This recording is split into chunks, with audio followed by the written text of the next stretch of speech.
So please remember to mute yourself when you are not speaking. All slides and links referenced in this webinar will be sent out along with the recording in the May edition of the Light Center monthly newsletter.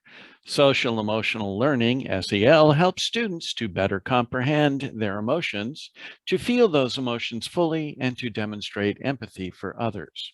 We're ready to start the session in which we will be able to learn how to connect to students and understand their emotions while helping them make positive, responsible decisions concerning their learning.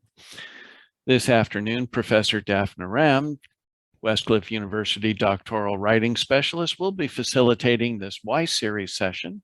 Dr. Ram has a PhD in developmental psychology and firmly believes that providing people with resources and support will maximize their potential.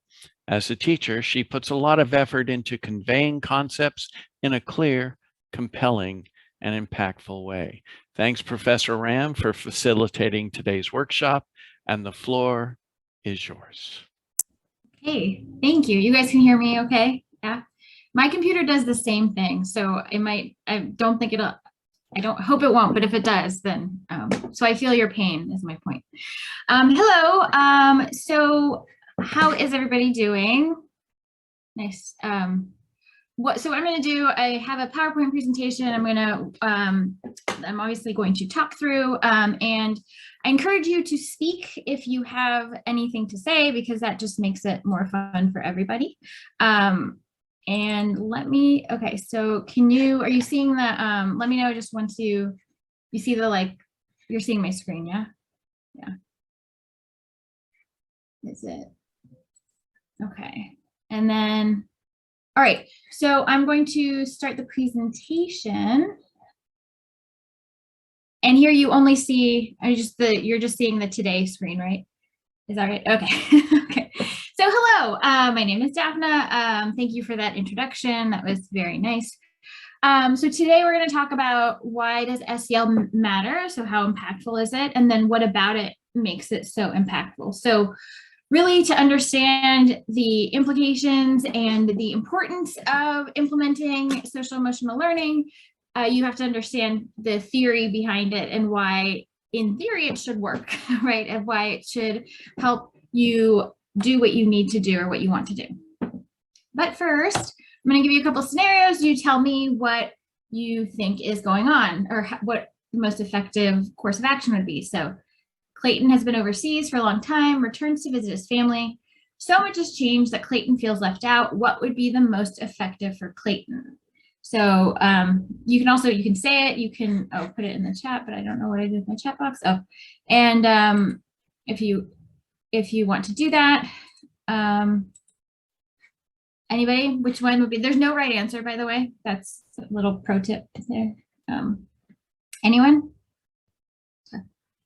Tough crowd. Okay. I think, oh, you can hear me. Oh.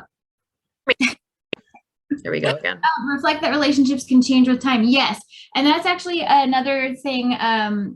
So do you want to say a little bit about why you think that over the others, or no? I don't want to put you on the spot, but just, okay.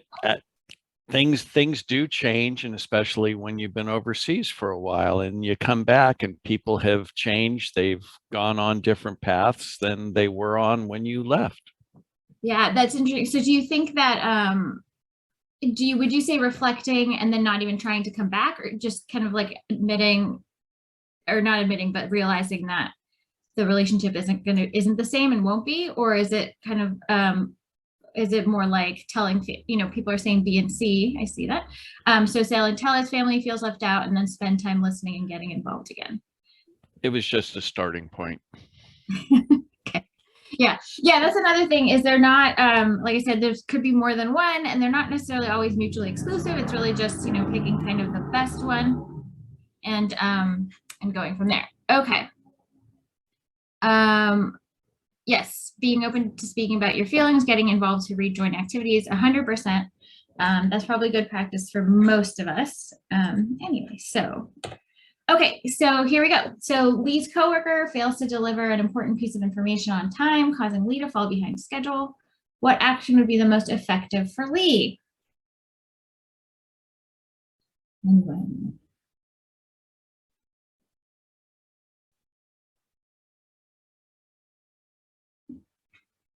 C, explain the urgency of the situation to the coworker. Yes. Yeah, that seems to be, earlier today, that seemed to be the consensus as well. And this is the one that reminds me, there we go, C then D, exactly. This is the one that reminds me that they're not mutually exclusive because yeah, I would probably explain the urgency, but then I would never trust that coworker again. So 100% totally understand that. Okay. Pete has specific skills that his coworkers do not, and he feels that his workload is higher because of it. What action would be most effective for Pete?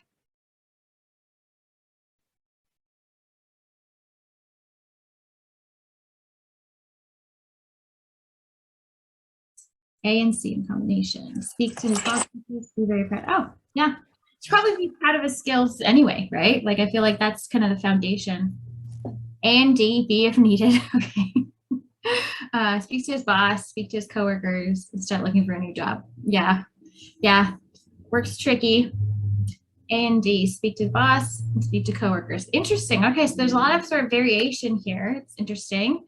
Yeah, I'm wondering, well, I'll save my thoughts for later. And then this is the last one. Mei Ling answers the phone and hears that close relatives are in the hospital, critically ill. What would be most effective for Mei Ling?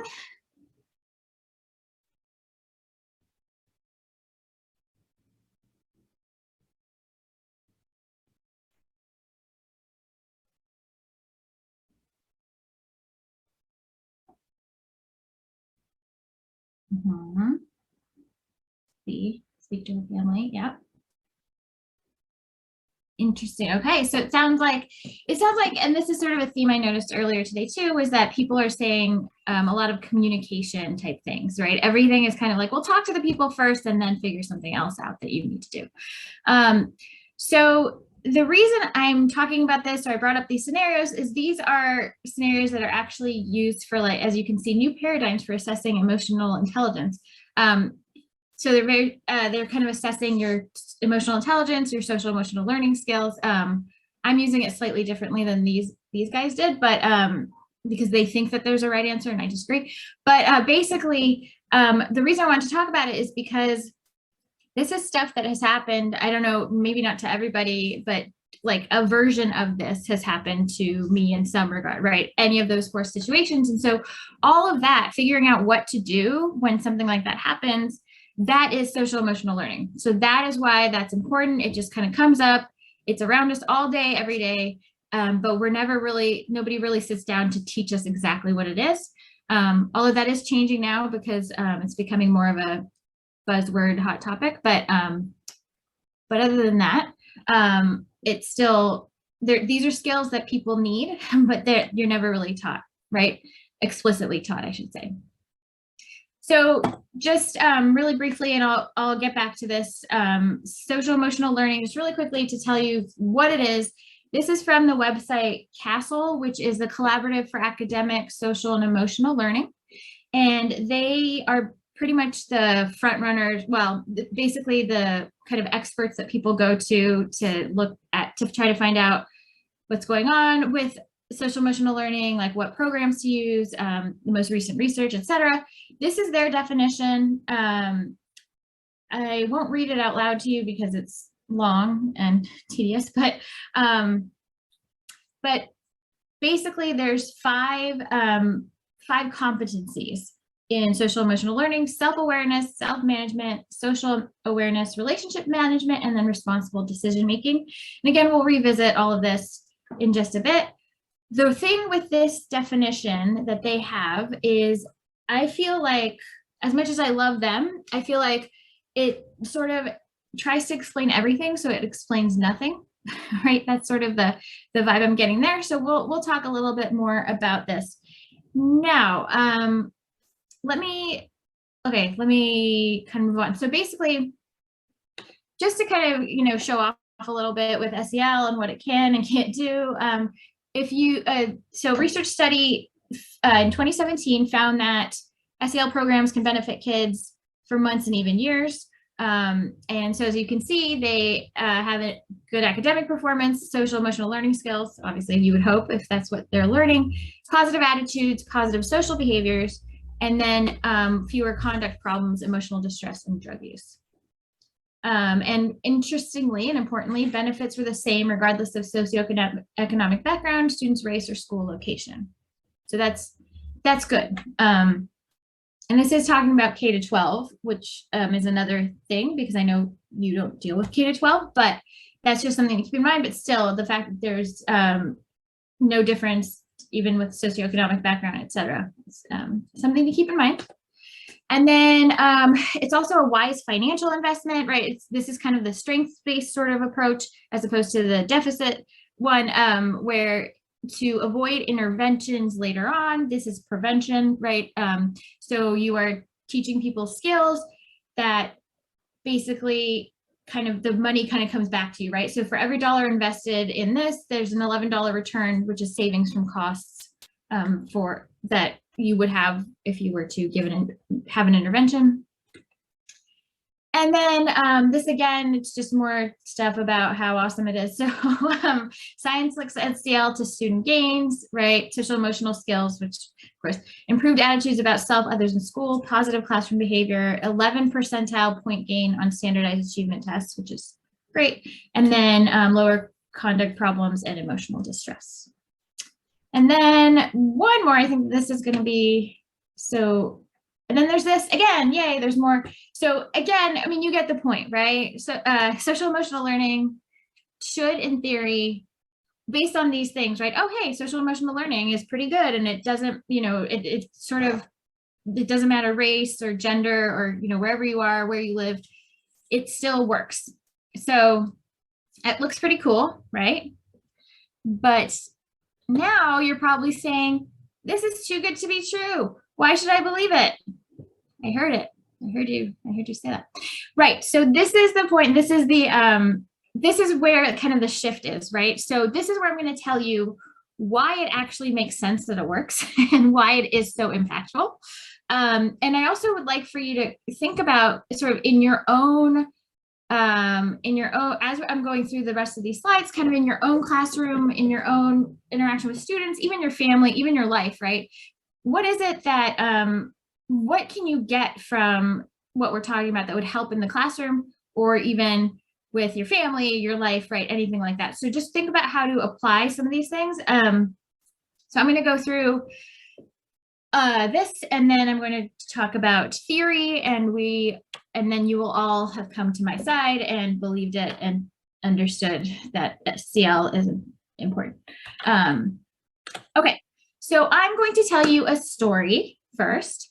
So in graduate school, a friend and I went to go see the movie 500 Days of Summer. I don't know if any of you remember it, but it's basically about a romantic relationship between a man and a woman and how they get together, grow closer, and then ultimately break up. So, and she breaks up with him. And the scene that sticks in my mind is it is a great movie. Yes. The scene that sticks in my mind is the breakup scene. So they're in a diner and she breaks up with him. And so he's devastated, right? And he's making his way towards the door. And as he's going towards the door, he shouts, but she shouts at him, but wait, you're still my best friend. And the audience, like, just a gasp, like the entire theater, everyone's like, right? And so does anybody have thoughts about why that would be? Like, why would that be sort of the response of all of us in the theater at that point? Anybody? That long, lonely walk to Yes. friend zone. Yes. Oh, yes, exactly. 100%. Right. Exactly. So what's interesting about that, right? So it was funny because everybody was like gasping, right? But what I took from that, and what that means, right, is there is some universal, and I say that, I don't mean like some common human experiences, right? That we all and most of them are emotional, the ones that we all sort of understand and get on some level, right? And that's sort of where the social emotional learning stuff comes in, where it's sort of, that's what it tackles, right? It tackles your human components, right? The part that makes you human. So yeah, that's great. The audible gasp. I don't know if that's ever happened to you in a movie theater or anything like that, but it was interesting. Yes, the walk to the friend zone. I like that. Okay. So like, again, here are just some other kind of situations, not too much. I'll just go through these. Not understood your own feelings, been impatient with others, had a hard time seeing someone else's point of view, right? This is, have you ever had this happen to you, right? And most of us can probably say that at least one of these or a few of these have happened to us. And it's a common sort of experience, right? So that brings me back to social emotional learning specifically, because again, it talks about the person's emotional development and what they're learning, right? So the way I really took from that big, long, the thing that I really took from that big, long thing definition is really, for me, when I think about social emotional learning, I think that it's about changing perspective, acquiring strategies to help manage emotions and cope in a variety of situations, and acquiring a set of skills that helps an individual manage and maintain supportive relationships. So really the way I see it is, and this is not scientific by any means, but just how to be in the world, right? The stuff that, how to be a human, I guess. How to human is what I would say. And okay, and then and again, this is not, I'm just going through it sort of. So under every little competency there, I have some of the main things that go into that. So if you'll notice, right, self-awareness and self-management, those have to do with internal yourself, right? So understanding yourself and then managing yourself. Social awareness and relationship management. Again, it's the difference between just kind of realizing, recognizing, and then knowing what to do, right? And those are two separate competencies, because it is different to be aware of something and then actually to know how to handle it, right? And then responsible decision making, sort of on its own, but it's basically, how do we think through problems? How do we evaluate problems and come to good decisions? So yeah, any questions or anything before?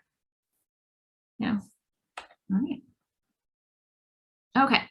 So, all right. So I said that, I don't know what's, oh, there we go. Okay. So I said this, and I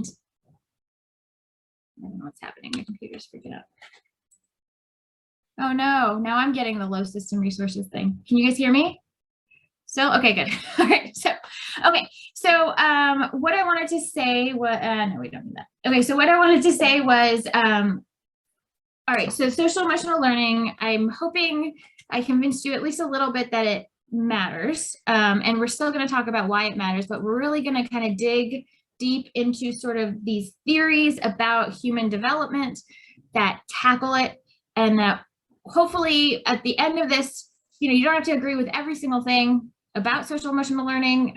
We all have different opinions about that, but just understanding that that's kind of a good way to go if we're trying to reach our students in some way, just acknowledging these things about them, that we all are different and have different capabilities and competencies and things like that. So I'm going to talk about ecological systems theory and attachment theory. And really, another way to think about this, right? Ecological systems theory and attachment theory also kind of tackle how your thoughts, behaviors, and emotions change in your lifespan, and also highlight how your interpersonal and emotional experiences influence your well-being. So where do we learn these social emotional learning strategies and skills? So there's evidence that we learn this from observation, right? Being around our parents either explicitly teach us, we observe. So we're either observing their behavior, or we're observing we're absorbing, I should say, their own attitude toward emotion, right? I've had friends that are like, oh no, we don't say that in my house. Like we don't hug, we don't say I love you, right? We don't do that. And that does impact how somebody would view these kinds of things, how they would view emotion and those competencies, right? And then we have here, this is the Bronfenbrenner ecological systems theory, which basically says people develop in context. So you have the microsystem, mesosystem, exosystem, macrosystem, chronosystem. And these basically say, all this says, right, is like we don't develop in a vacuum. There's things that impact us, and we are impacted by these things, and we impact things. And so really, if you look at the microsystem, school is on there, right? So you can imagine that school, even the teacher attitude towards emotions also might influence somebody's emotional development, right? The idea is you don't develop in a vacuum. There's going to be consequences to whatever it is that you're developing, and reasons for why you might have developed that way. So where do you learn these strategies and skills? From this guy, John Bowlby, kind of. So he is, I don't know, how many of you have heard of John Bowlby, like seen him in your stuff? Anybody? Yeah. All right. Is it just you? I'm sure a few of you have. Okay. So John Bowlby, basically he was a psychiatrist in England, and he was the father of attachment theory. That's basically what he is. Discovered, he came up with attachment theory, but he did it based on, he looked at the mental health of children orphaned after World War II. So this is what happened. They were noticing that in orphanages after World War II, that children were, even if they were given money, even if they were giving food and, comfort, warmth, blankets, things like that, their physical needs, kind of those fundamental needs were being taken care of. They still were in despair and a little bit sad and just sort of not doing well. And people were confused by that, right? Because they said, well, we checked off all these main things that they do, right? And so they brought him on to examine the mental health of these children. And what he ended up finding was that a continuous warm relationship is important, okay? And the reason I'm bringing this up is that this is sort of the foundation for how some emotions develop and things like that. It'll take us a little bit to get there, but just to sort of plant the seed for you that this is where we're going. So the continuous warm relationship is important. And the idea is that a system developed that was evolutionarily adaptive so that we could survive. So if you imagine back in cave people days, right? If there's a baby just kind of out in the what do you call it? In the woods, and there's the baby out in the woods, the jungle, somebody can come eat it, or something can come eat it, I should say, right? An animal should come eat it, right? Could come eat it, probably would. So the idea is that there's some system that developed that would keep, would make the parent want to be close to their offspring, and to make the offspring want to be close to the parent, right? So that's sort of the idea of where this comes from. And so the idea is they want to maintain proximity to their attachment figure, and this is activated during threat, right? So again, if it developed to ensure survival, in theory, then you would want to stay close to whoever is your attachment figure because you feel protected. And when you are feeling unprotected, like when you're threatened, it would be activated. Questions, comments, concerns, anything so far? Okay. Another thing I just want to say, I've been doing this for like 20 years. Like I've been living and breathing this theory for 20 years. So I might say stuff really fast or kind of not make certain connections that you might be concerned about. So if that's the case, just let me know. I just, I'm just sort of, like I said, I've been living it. So to me, I'm like, yeah, this, but I know some things aren't obvious to people. So, okay. So now this is sort of how the attachment theory would work, attachment system would work. Okay. So this is how the interaction between the child and the caregiver should go.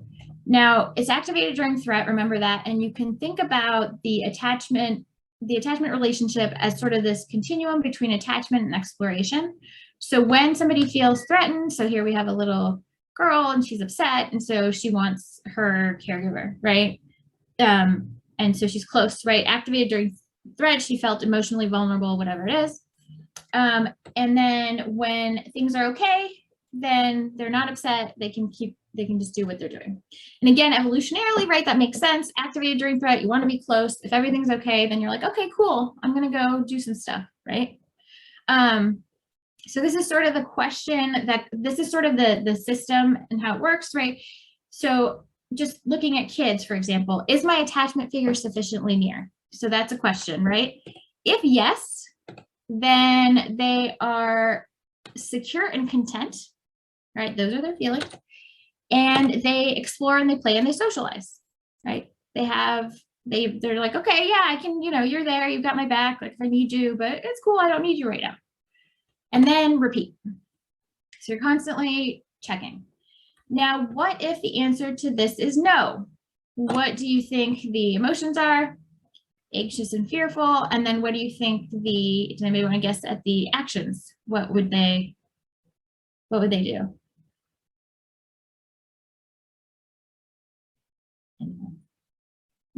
Cry. Yes, cry. Exactly. They feel anxious and fearful. They're upset. And in addition to crying, nothing good. Yeah, that's true. It's and it's really sad when you see that. But they signal distress and they seek contact. So they're crying and they want to get back in close proximity with their attachment figure. So, and then you repeat that process as it goes. So given this whole theory, people wanted to explore it in the lab. Okay, so I'll just go through this sort of briefly. What am I doing? Okay, so this is Mary Ainsworth, and she was like, oh great, I want to see this in life in the lab. So she came up with this strange situation, which is basically you've probably seen it, but it's basically there's a lot of things that go back and forth with strange situation, but basically there's a mom in room, the mom leaves and the mom returns. That's all you need to know. And then she observed the behavior of the babies when the mom was in the room, the mom left and the mom returned. She wanted to see how they acted. So she expected, right, based on this model, that babies would explore when the mom was in the room, cry when the mom left, and then feel comforted and stop crying when she came back. Right. So she did see some babies that were like that. So she did this with 1-year-olds, right? She did the strange situation. She saw some that, but then she also found 2 other groups. She found a group that would explore when the mom was in the room, but wouldn't cry when she left and would ignore the mom when she came back. Or they would explore very little, would cry, and they were not comforted and would keep crying. So here, right, the seeds should be a little bit planted at, oh, okay, this is how emotional development might, oh no, emotional development might happen. Hold on, my computer, oh, I always kick my charger off of the thing and I don't notice until it's too late. Oh no, okay. All right, we're good. Okay, so explore. So you can see here, right, how the seeds are sort of planted for emotional development, right? That, that these people explore, okay, now there's these babies who just are sort of ignoring mom, and these babies who cry and just won't stop crying. So right away, there's sort of these individual differences there. And moving on. Okay, so the question is why, what happened? And it's really about what life is like at home. So it's whether the caregivers were consistently responsive, consistently unresponsive, or inconsistently unresponsive. I think age matters in this situation. Yes, definitely, especially because as you grow older, you can mentally represent your attachment figures better. So it might not be as blatant. I like using the baby example just because it's a really obvious, like, extreme one to show. But yeah, definitely as you get older, there's different ways that you might express your distress, and you might not be as distressed because you can have them in your brain more than when you're a baby. So imagine this, right? If you're a baby and this is your introduction to the world, and your caregivers are consistently responsive, how would you view others? You would think that they can be counted on, right? Pretty nice, must be nice, right? If you might think, okay, how do I influence others? Well, I'm effective at getting responses. I'm pretty cool. Like, I cry that somebody comes to do something about it. That's pretty neat. And then how do they view themselves? They learn that they are worthy of being responded to. Okay. If a caregiver is consistently unresponsive, and again, we're not talking abuse, we're just talking kind of like a little bit of a lag between, when the baby needs you and then kind of when you're going to do something about it, right? So if the caregivers are consistently unresponsive, how do you think you would view others? Like if that's your experience, is it nobody really pays attention to you when you're upset, like nothing that you do really affects them? Spoiler alert. Okay, you learn that caregivers cannot be counted on, right? You feel like people cannot be counted on. There's just nothing you can do. The way you think about how you influence others is that you think you're ineffective at getting responses, and then how you view yourself. You learn that you're not worthy of being responded to, right? And again, you can see how these have these implications for this idea of self-worth and how you view the world. And this is all social emotional learning related, right? And then if they're inconsistently unresponsive, so sometimes they come for you, sometimes they don't, you learn that they cannot always be counted on. Other people cannot. It's kind of hit or miss. And that you are ineffective at getting responses, right? Because there's no sort of pattern method to the madness, really, right? It's just sort of, okay, it doesn't matter what I do, like whatever I do. So it's kind of like a variable reinforcement, right? It's like, oh, maybe this time, and then you end up doing more, and you end up being more extreme in your emotions because you're trying to get a reaction. So they view themselves, they learn that they're not worthy of being responded to. So again, just thinking about this, first of all, in class, there's probably students who, and I'm not saying that they, strange situation when they were babies and this is what happened, but their worldview might consist of something like this, right? And so it's important to, in the classroom, try to figure out how to interact with the students so that you're not sort of, I want to say, you're not like, so basically somebody whose caregivers were inconsistently unresponsive might be really, really sensitive to rejection. So they might just act out more if you say something and they took it the wrong way, right? So just kind of, that's just one way that to think about how that might show up in the classroom. Obviously, I would like for you to tell me more. And then here, basically, this just your experiences, your behaviors and expectations all influence each other. And the idea is, you don't have to read this quote, but basically it's, if I need someone, can I go to them? And if I go to someone, will they be effective at helping me feel better? That's basically what it is. And so based on your early experiences, you might have your early experiences and actually your later experiences, these things can change if you have fairly intense experiences as you grow up. But you can imagine if that's your world, you're a baby and that's your world, that's all you know, that's what you think the world is, right? So here, here's what happens in a stressful situation. These babies or people will ask for help and they will assess stressful situations appropriately. So the ones that have consistently responsive caregivers, the ones that are unresponsive, have unresponsive caregivers, are overly self-reliant, right? Because they think, well, they're not going to come help me anyway, so it doesn't matter, I'll just do it myself. And they overestimate their ability to handle stressful situations, right? They don't want to be vulnerable.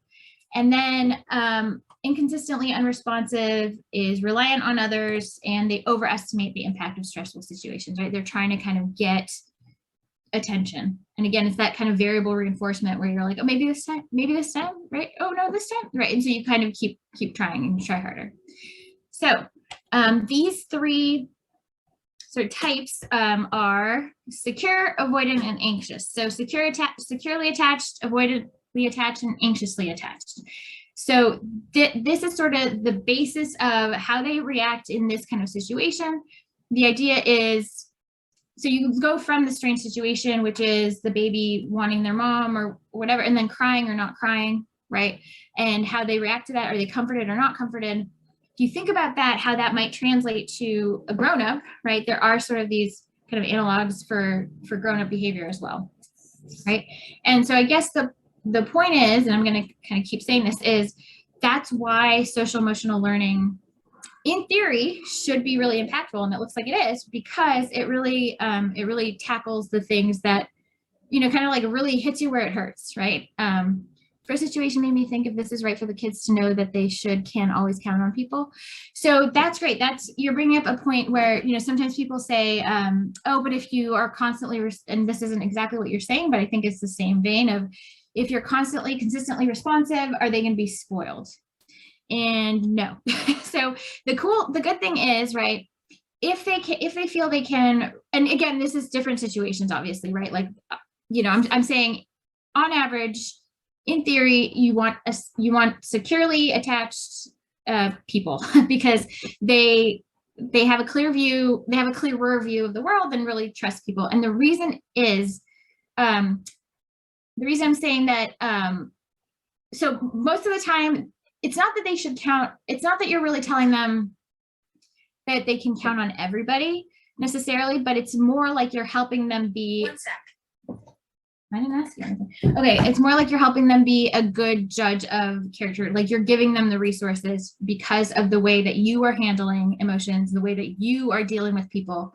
You're giving them sort of the tools to kind of evaluate that themselves. Also, it gives them the confidence to sort of judge other people. But you're absolutely right, and I can think of different places in the world where, or even in the United States, where that might be important to be like, you can't count on people, and that might just be but I think you can still do that, but still try to promote their sort of secure attachment and kind of quote unquote healthy reaction to separation and loss and all that stuff. So here's the thing. So as basically people grow up, right? And so some studies found that avoidant individuals in a study, for example, this is just one example, are less likely to agree with, I look for something good in what is happening, or I discuss my feelings with someone. Again, you can see sort of the thread of the emotion. And then anxious are more likely to agree with, I admit to myself that I can't deal with it and I quit trying. I feel a lot of emotional distress and I find myself expressing those feelings a lot.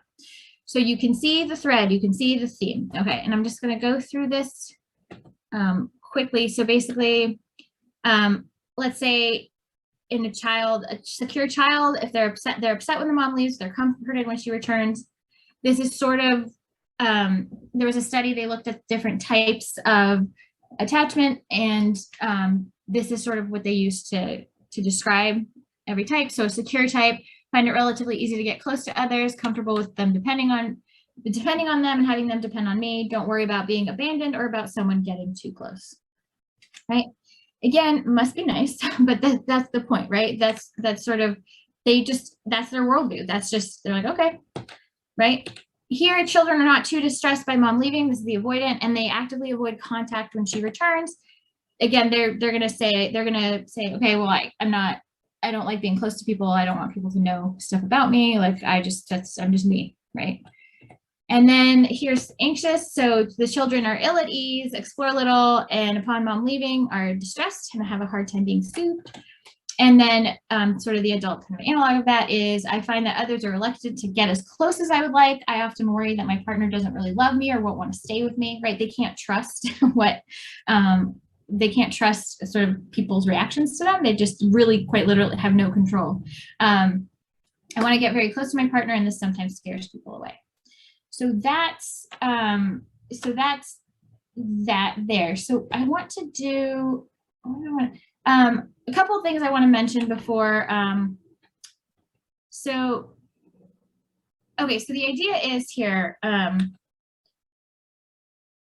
Okay, I'm just going to go through this quickly. So given that our emotional lives are critical to our well-being and our functioning, and our thoughts, behaviors, and emotions change and are influenced by outside forces, so the goal is for people to learn and practice how to deal with emotions and experiences in a way that will help them succeed through explicitly learning and practicing skills and supportive group dynamics. So those are two kind of, the reason I bring that up, right, is that you can, in your classroom, and obviously we could talk about this and I encourage conversation, but it's something about if you make that place a space of support, right, then people will feel more comfortable expressing themselves and will feel more open and supported, right? Obviously. So one thing I wanted to bring up too, before, it's kind of one of my, is what do you think is the relationship between social emotional learning and equity? Like, The less securely attached you are, the more you will see inequity. that's probably true, actually. Yeah, that's true. That wasn't what I was thinking, but that's true. Yeah, I could see that. I could see that. I wonder if there are studies on that. I should check that out. Interesting.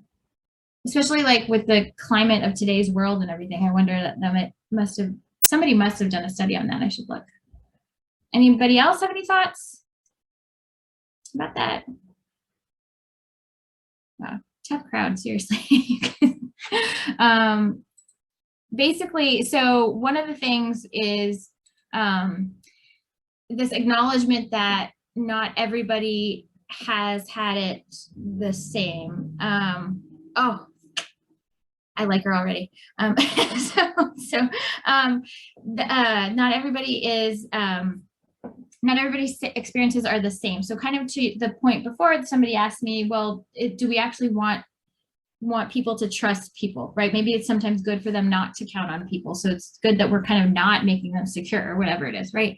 And that's sort of reflected here kind of in the equity lens, right? So you can see how somebody who might deal with emotions a certain way because of how they grew up might handle a situation differently than somebody else, right? And so just acknowledging that everybody's sort of a human in their own right, in their own space, in their own perspective, that's sort of an important thing to do. And that's how I see it contributing to equity. If anybody else have, yes, need to understand the cultural differences and try to support them. Exactly, 100%.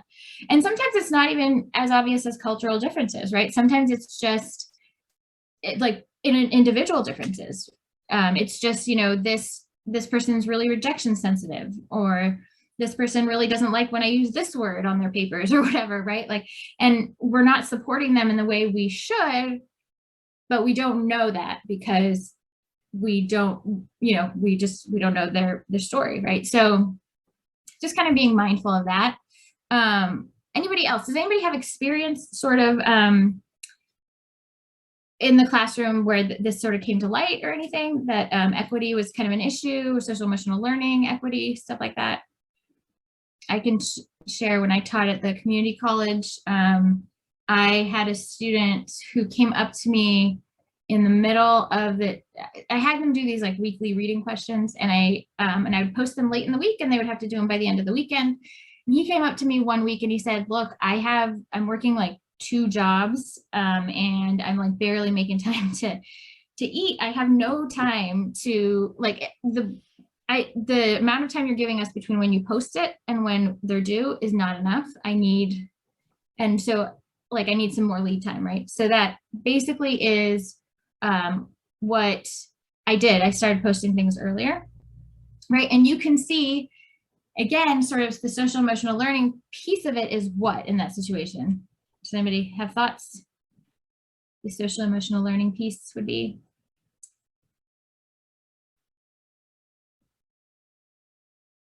It's, again, understanding just that we all kind of cope differently, right? So he needed me to, he's like, can you just post these earlier? And yeah, I don't care, right? Like that was an easy thing that I could do. So I did that. So just in the next session in 2 weeks, which I hope you all come to, we'll be talking more explicitly about how to kind of do these things in the classroom and some activities that you can bring up. One thing I wanted to say before, so this is basically just sort of goals with social emotional learning. You don't have to worry about that. Are there any questions before I say my one last thing? All right. One thing I wanted to say is that there is also research that, oh, thank you. There is also research that social emotional learning curriculum or social emotional learning mindedness helps prevent teacher burnout as well. So sign me up, right? So and then can you imagine why that must be? Like, why do you think that would be? Why would it kind of prevent teacher burnout? Do you have thoughts about that? The idea is, again, you're paying attention to people's the idea is you're paying attention to people's emotions and feelings, and you're having more meaningful interactions that way. And so the idea is that you're not feeling as frustrated or exhausted because you understand where people are coming from, right? So that's that. No questions at all? No. Was it clear I just want to make sure, because like I said, the social emotional learning and how like attachment theory, or these foundational sort of theories sort of play a role in that. Okay. All right, so I'm told you have a survey to complete, or yes, the light survey to share your experience. Yes, exactly. So I'm told you have a survey to complete, so please do that. It's in the chat. And if you have any questions, you can reach out to me. Like I said, I'll be back in 2 weeks to do this. And if you have anything in particular that you want covered, right? Maybe there's something like related to this that you're curious about or you want to kind of talk about, I'm more than happy to accommodate. So, thank you too. All right, I guess, that's it for me.